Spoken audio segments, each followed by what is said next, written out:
When I posted my video about Traumacore, a number of people came to me saying that despite them not having any trauma, they still felt deeply unsettled or emotional from the videos and the pictures from Traumacore. Then, a little while after that, I found the Sagan Hawks video about liminal spaces, and the connection to the two was obvious. Does this image make you feel uneasy?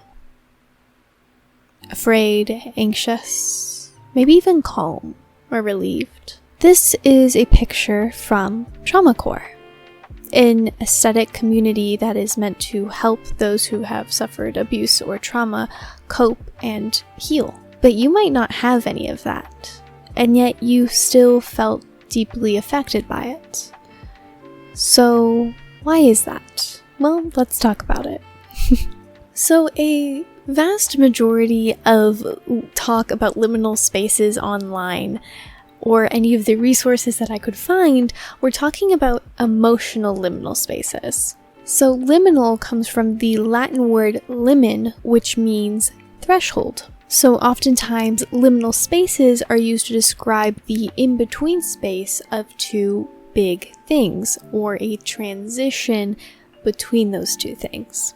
I find it oddly poetic that liminal spaces are so closely tied to Traumacore, as you could see Traumacore art as a liminal space in the emotional definition. Healing is that in-between time between when the trauma or event happened and when you are fully recovered or healed from it.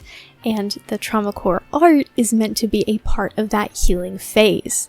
And that's really interesting to me, and I just had to throw that in. But beyond the emotional definition of liminal spaces are used to describe pictures like this. They're often empty places that are meant to be full, or you oftentimes experience them when they are full of life and people. And yet many of these pictures occur at night. There's no people there. The only light is oddly artificial. It almost brings up memories that you have, but not quite. Sagan Hawks talks about this idea that we ascribe our own memories and feelings to liminal space pictures. And that makes perfect sense when you think about it in the context of Traumacore and how Traumacore could have come out of these liminal spaces, or out of these liminal space pictures more specifically.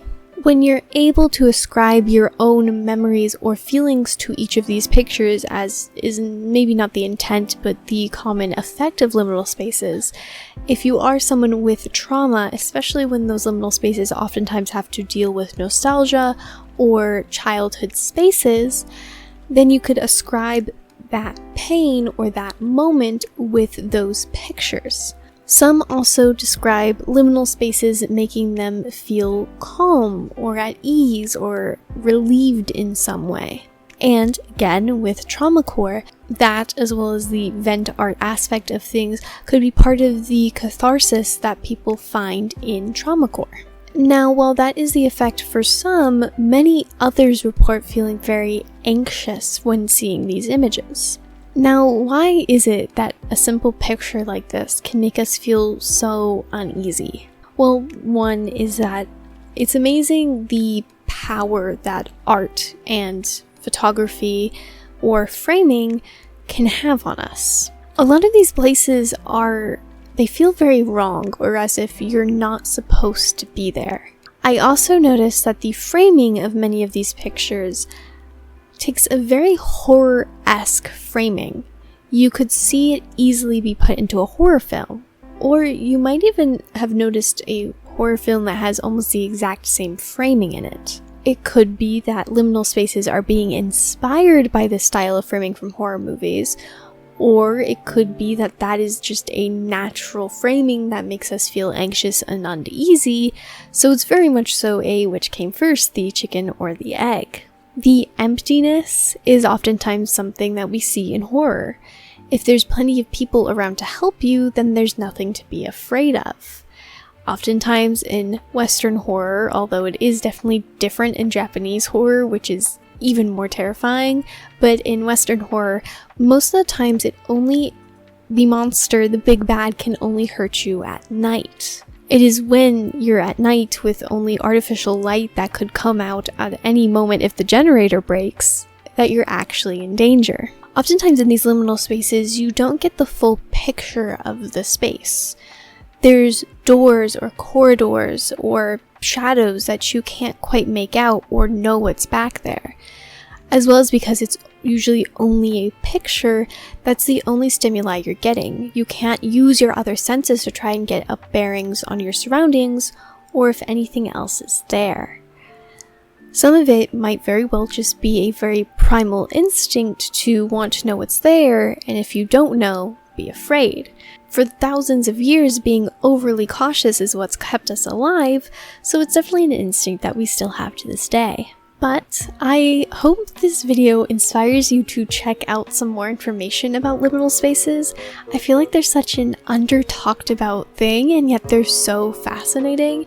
I'll leave a couple videos down below.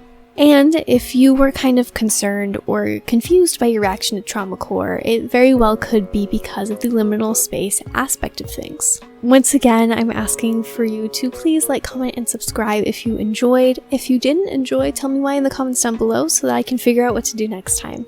It really, really helps me, and it also just tells me that I'm doing something right. So thank you, y'all are beautiful, wonderful, amazing, and I hope you have a wonderful rest of your week. You know, not even a day, but a whole week. Bye.